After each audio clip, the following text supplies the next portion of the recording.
Day my granddaughter got married, I was sitting in my living room watching a baseball game I didn't care about, eating a sandwich I'd made for myself, wondering why my son hadn't returned any of my calls in 3 days.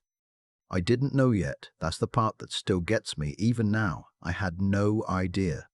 My name is Walter. No, wait, let me start over. My name is Franklin Reed. I'm 67 years old, retired from 31 years as a structural engineer with the county, and until about 8 months ago, I thought I had a pretty good life. A house I owned free and clear in Harrisburg, Pennsylvania, a pension that covered my expenses with room to spare, and a son, my only child, my boy, who I believed was struggling a little financially, but was basically a good man trying to do right by his family. I was wrong about that last part. My son's name is Alan. He's 43. His wife is Brooke. They've been married 15 years. They live about 20 minutes from me, in a newer subdivision with a homeowners association and a gate that closes automatically at 10 o'clock at night. Their daughter, my granddaughter, is named Paige. She turned 24 in March. She's the one who got married. Or so I found out later. Let me back up. I have a habit of calling Alan every Sunday morning. It started after his mother passed 6 years ago. Just a check-in, nothing long, sometimes 15 minutes, sometimes less. He usually picked up. He usually sounded rushed, like I was interrupting something. But he picked up. 3 Sundays in a row, he didn't. I left messages. Casual ones at first. Hey, just calling to say hi. Give me a ring when you get a chance. Then slightly less casual. Alan, I haven't heard from you, hoping everything's okay. By the third one, I wasn't casual at all. But I kept my voice steady. I was raised to keep my voice steady. On a Tuesday, I drove over to their house. Brooke answered the door. She had that look on her face, the one where someone is deciding very quickly what version of the truth to tell you. I know that look now. I didn't quite recognize it then. Frank, she said, we weren't expecting you. I know, I said. I've been trying to reach Alan. He's been so busy. Work has been. Is he here? She paused just long enough. No, he had an early meeting. I stood there on the porch for a moment. Something felt off. The house smelled like food, good food, like something had been cooked recently. And through the window behind her I could see the dining room table, which had extra chairs around it. Brooke, I said, did something happen? Is Paige all right? Something moved across her face. I'd call it guilt, but I'm not sure she's capable of the full version of that feeling. Paige is wonderful, she said. She's on her honeymoon.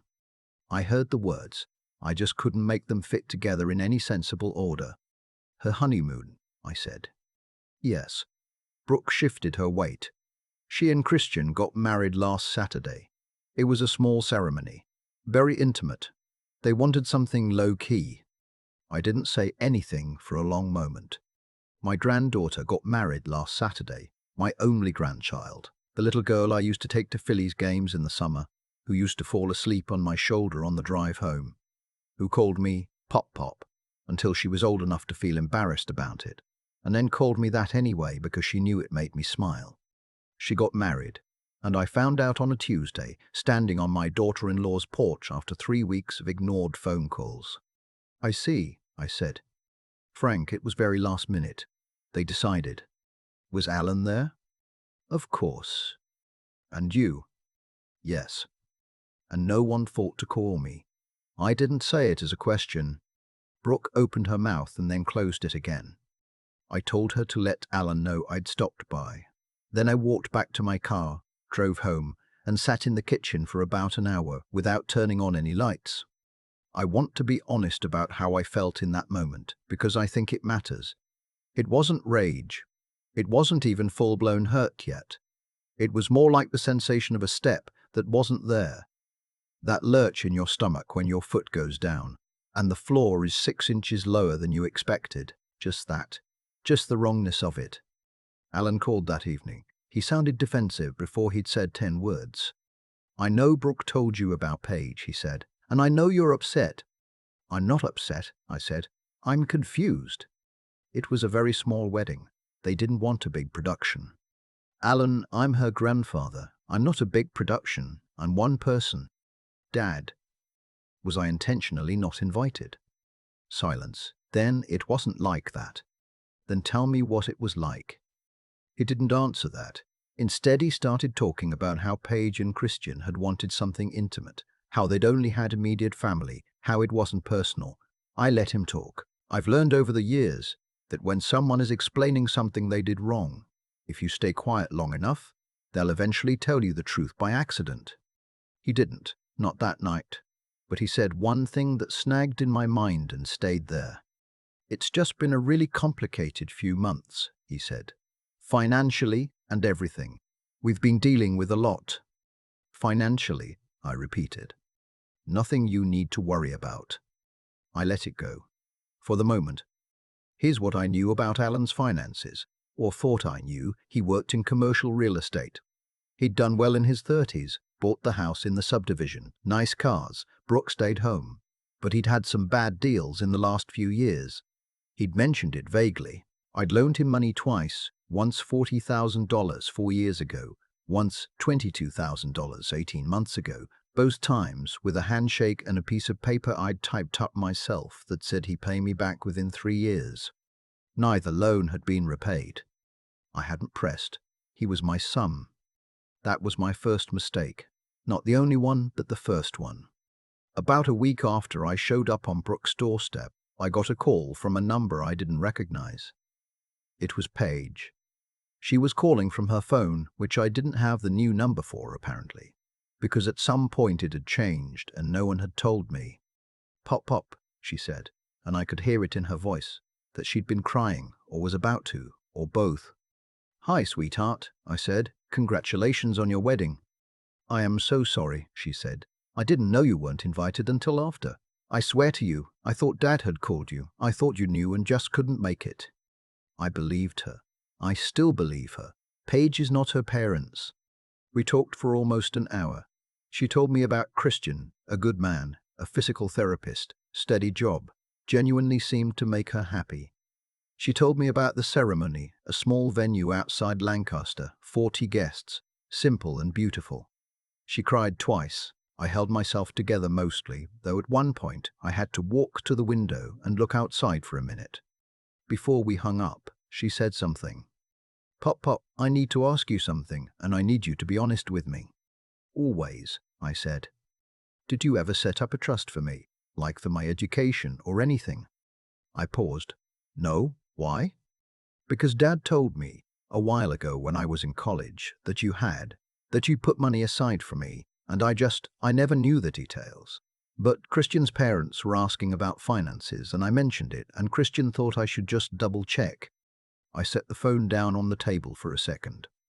I had not set up a trust for Paige. I had never told Alan I was going to. I had never mentioned anything like that. But I had been thinking about it. About 2 years ago, I'd looked into it. I'd even had a preliminary conversation with my financial advisor, a man I'd been working with for over a decade. We discussed the possibility of eventually transferring a portion of my retirement savings into a trust for Paige. I'd taken some notes. I had not done it. What I had done, what Alan apparently knew I'd done, was move $230,000 out of an old investment account and into a separate savings account while I figured out the best way to structure the trust. The money was sitting there waiting. I'd told Alan about it because he asked me once what my plans were for my savings and I'd explained it to him. He'd told Paige the trust already existed. I don't know exactly when he said it to her. I don't know what else he said. But I know that my financial advisor called me the following Monday because he'd gotten a call from someone claiming to be acting on my behalf, asking questions about how a trust disbursement would typically be documented. That someone was not me. I called my attorney the same afternoon. Her name is Sylvia. She's been handling my legal affairs since I bought my house in 1998, and she is not a woman who wastes time. "Tell me everything," she said. "In order." I told her everything, the wedding, the calls, the loans, the trust conversation, what Paige had said, what the financial advisor had reported. Sylvia was quiet for a moment after I finished. Then she said, "Frank, I want you to go to your bank tomorrow morning, in person, and request a full accounting of every transaction on every account you have in the last 18 months. Don't call. Go in person and ask to speak with the branch manager. I went the next morning. What I found was not what I expected, and I had expected some things by that point. There was no unauthorized access to my accounts. Alan hadn't stolen money directly, not that way. But there was a document on file, a letter on what appeared to be my stationery, my name, my address, stating that I had authorized my son to act as a financial representative on my behalf due to health concerns. The letter said I was experiencing memory issues and had voluntarily asked Alan to help manage certain financial decisions. I have never had a memory problem in my life. I have never signed any document saying otherwise. The branch manager was a careful woman. She did not say much, but she showed me the letter, and when I told her it was not something I had signed, her expression told me she'd quietly had her own concerns about it. Sylvia filed a report with the Pennsylvania Department of Banking and Securities the same week. She also contacted the Pennsylvania Attorney General's Elder Financial Exploitation Unit. I didn't know that unit existed before this. I do now. Then we waited. Sylvia told me to wait, to let the process work, not to call Alan, not to confront anyone yet. She said, if you tip him off now, he'll move things around and it'll be harder to trace. Waiting was the hardest thing. I am not naturally a patient man. I am an engineer. I like problems that can be solved with the right measurements and enough materials and a clear plan. This felt like none of those things. I kept myself busy. I organized my files.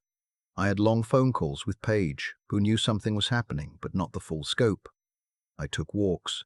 I made my own meals, simple ones, and I sat at my kitchen table in the evenings and watched the yard go from late summer into fall. My neighbor, a retired electrician named Pete, who I've known for 22 years, came over one night with a six-pack and sat with me for a few hours without me having to explain anything.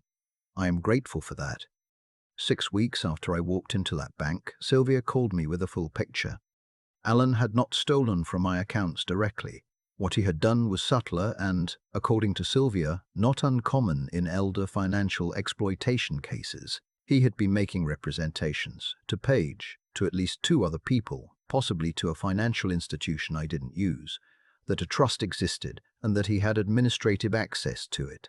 He'd used this to establish personal credibility, to borrow money from Paige's in-laws before the wedding with a vague promise that funds were coming. The letter at my bank had been his effort to lay groundwork for eventually gaining account access, which he hadn't fully executed yet. He had also, and this was the part that made me sit very still, used the forged letter to approach a local estate attorney's office, representing himself as managing my affairs, asking for guidance on transferring assets to minimize estate taxes on my behalf. The estate attorney, fortunately, had been cautious. He'd asked for a second form of authorization.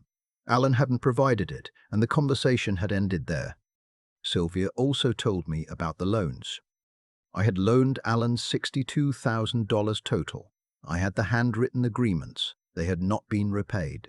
Under Pennsylvania law, combined with the evidence of the fraudulent letter, Sylvia believed we had a strong civil case. She also believed the Elder Financial Exploitation Unit would likely pursue criminal charges related to the forged document. "What do you want to do?" Sylvia asked me. I thought about it for about 30 seconds. "Everything," I said. "I want to do everything." Alan called me in October. I hadn't heard from him since the night he told me Paige's wedding had been intimate. He sounded strange, tight, like someone who'd been holding their breath for weeks. "Dad," he said, "I think we need to talk." "I agree," I said. I was hoping we could sit down, just the 2 of us, and maybe work some things out. "What kind of things?" He paused. "I think there may have been some misunderstandings, about some documents, and about the loans. I want to make it right, I do, but I need a little time. There's been some financial pressure, and I just need—" "Alan," I said, "you should probably talk to a lawyer." Silence. "Dad." "I mean it," I said. "Get a lawyer, then have your lawyer call Sylvia." He came to my house anyway. He showed up on a Sunday morning, the Sunday morning, out of all of them, when he could have been calling me all along. He and Brooke both standing on my porch the way I had stood on theirs. I opened the door, but didn't invite them in. Brooke started crying almost immediately, which I will be honest and say did not move me. I have learned, slowly, and with some grief about it, that tears from a person who has behaved dishonestly are not the same as tears from a person in genuine pain. Brooke's tears had always preceded requests. "Dad, please," Alan said. "This doesn't have to go where it's going. I made some mistakes. I know that. I'm not a bad person." "I didn't say you were," I said. "You're involving lawyers and investigators. You're going to destroy our family over a document I shouldn't have." "Over a forged letter," I said, "that claimed I had dementia." He had the decency to flinch. "That's what it said, Alan. It said I had memory problems, that I needed you to manage things for me. You used my name, my address, and you signed it, and you were going to use it to get access to money that belonged to me. I was trying to protect you." "From what? From my own decisions about my own money?" He didn't have an answer for that. I told them what Sylvia had advised me to tell them, that any further communication should go through legal channels, that I wasn't going to discuss the specific details of the case, that anything they wanted to say to me personally, I was willing to hear through an attorney. Brooke reached out and touched my arm, that gesture people make when they need you to feel responsible for their feelings. "Frank," she said, "we're family." "I know," I said. "That's what makes it hard." I closed the door. The civil case settled in February. Alan signed an agreement acknowledging the loans as valid debts and established a repayment schedule. The forged letter was central to a separate matter that the Attorney General's office handled. I won't go into the details publicly, but Alan was required to complete a financial crimes diversion program and is under formal supervision for 3 years. He did not go to prison. I will be honest, I thought about whether I wanted that outcome. I spent some time with that question. In the end, I decided that what I wanted was accountability, not destruction. He is still my son, which is one of those facts that just lives in you whether you want it to or not. We do not speak regularly. We may again, someday. I don't know. Paige calls me every week. Christian, her husband, my grandson-in-law, a man I met for the first time over a dinner in November that Paige organized specifically so we could meet, turned out to be exactly the kind of person she deserved. Steady, thoughtful. He shook my hand and looked me in the eye and asked me about structural engineering for 20 minutes with what appeared to be genuine interest. I liked him immediately. Paige has started calling me Pop Pop again. No embarrassment, just the name. I have changed my estate documents. Paige is the primary beneficiary of everything I have. The trust I'd been thinking about. I finally set it up properly with Sylvia's help. It's real now. Document, witnessed, filed correctly. No one can represent it as something it isn't. I still live in the same house. I still take the same walks. I made a pot of chili last Sunday that I've been eating all week, which my doctor would say has too much salt. But what does he know? Pete came over on Saturday and we sat in the backyard for a few hours, him with his coffee and me with mine, watching the neighborhood do what neighborhoods do. A kid rode a bicycle up the street. A dog barked at something invisible. The sky did what November skies do in Pennsylvania, which is go very grey and very flat, but there's a kind of peace in that too if you're willing to look for it. I am 67 years old. I have worked hard, raised a son, buried a wife, loved a granddaughter, and learned later than I should have, maybe, that love and trust are not the same thing. You can love someone fully and still need to protect yourself from what they're willing to do. I don't regret anything I did, not the bank visit, not the attorney call, not closing the door on that Sunday morning. The only thing I regret is the years of Sunday calls I made to a man who let me love him while he was already planning how to use me. That part still takes a while to set down at the end of the day. But I do set it down, and then I sleep. I keep thinking about that Sunday morning when Alan and Brooke showed up on my porch. The way Brooke's tears came so quickly. The way Alan said, "I'm not a bad person," as if saying it out loud was the same as it being true. What I've come to understand, not from a book, not from anyone telling me, but from living through it, is that the things we do in private eventually find their way into the light. Not because of fate, not because the universe is keeping score in some mystical sense, but because dishonesty has a structure problem. It requires constant maintenance. It needs more lies to support the first one, more maneuvering to cover the last move. Alan spent years building something that looked like a family relationship, but was really just a financial arrangement he hadn't told me about. And structures built on bad foundations don't hold. They just don't. I know that better than most people. I'm an engineer. What cost Alan wasn't bad luck. It was the accumulation of his own choices. The forged letter, the false trust, the borrowed money from Paige's in-laws using my name as collateral. Each one a decision he made. Each one a brick he laid in a wall that eventually fell on him. I'm not angry about it anymore, or not mostly. What I feel now is something closer to clarity.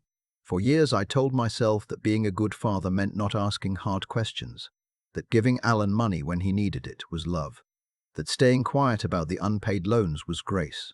But I was confusing softness with wisdom, and they are not the same thing. Real care. For a child, for anyone, sometimes looks like holding a line. Sometimes it looks like calling an attorney. Sometimes it looks like closing a door. Paige taught me something without meaning to. When she called me from her honeymoon phone crying, telling me she hadn't known I was excluded, that was integrity. She didn't have to call. She could have let it stay quiet, let it be awkward and unspoken the way these things often are in families. But she called because she knew right from wrong, and she couldn't leave it alone. That's the kind of character that doesn't come from nowhere. I'd like to think some of it came from our Saturday Phillies games and the conversations we had on the drive home. I'd like to think some of it I helped build in her without knowing it. The thing I want to say to anyone watching this, anyone who's sitting with something similar and wondering whether it's worth the trouble, it is. The process was hard. The waiting was hard. Walking away from my son, even a son who betrayed me, was one of the hardest things I've done since I buried his mother. But there is a particular kind of peace that comes from knowing you handled something with your eyes open and your head clear and your self-respect intact. That peace is real. It lives in my kitchen on quiet evenings. It was there in the backyard with Pete on a November afternoon. I am 67. I have fewer years ahead than behind. I have learned that love without judgment is just habit, that trust must be earned continuously, and that the most important person you are responsible for protecting, at any age, is yourself, not out of selfishness, out of honesty, because you cannot give anything real to anyone if you have already given yourself away. The yard is quiet this morning. My coffee is hot. Paige called yesterday just to talk. That's enough. That's more than enough.